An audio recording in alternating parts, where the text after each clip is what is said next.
Good afternoon, honorable adjudicators, respectful members of the affirmative team and audience.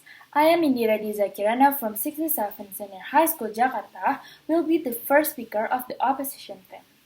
And first of all, we agree that the definition given by the affirmative team is correct. However, we the negative team believe that the statement is false, such as the first speaker of the affirmative team has tried to tell you that defunding the police could reduce violence against people of color and overall crime.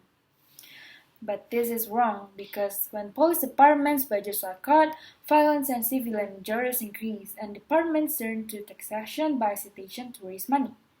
Low wages force many officers to take extra jobs, leaving them tired and unprepared to deal with a high-stress police situation. We should not assume that the most poorly paid cops are the worst cops, but the change increase that you don't attract the best officers.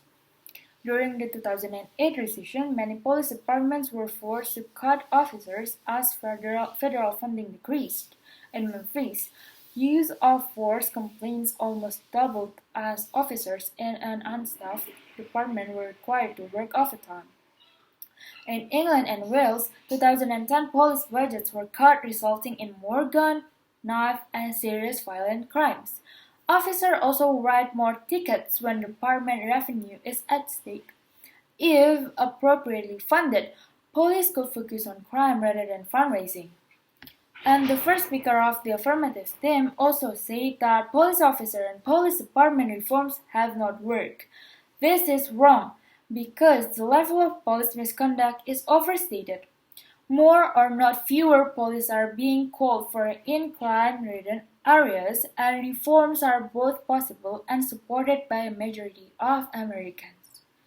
Contrary to the publicly asserted war on black people by white police officers, few are actually murdered by white officers each year. Analysis of the Philadelphia, Pennsylvania police department found white officers were least likely to shoot an unarmed black person with a threat perception failure or TPF if police departments were reformed to focus on policing black neighborhoods the same way they police wealthy white neighborhoods. Police violence would decrease. Black neighborhoods suffer from under-policing as police officers focus on traffic and drug stops. And also, police departments should not be disbanded but help to standardize national regulations, which should comply with international human rights laws. Need for restrictions on police power has been recognized in international law for 40 years.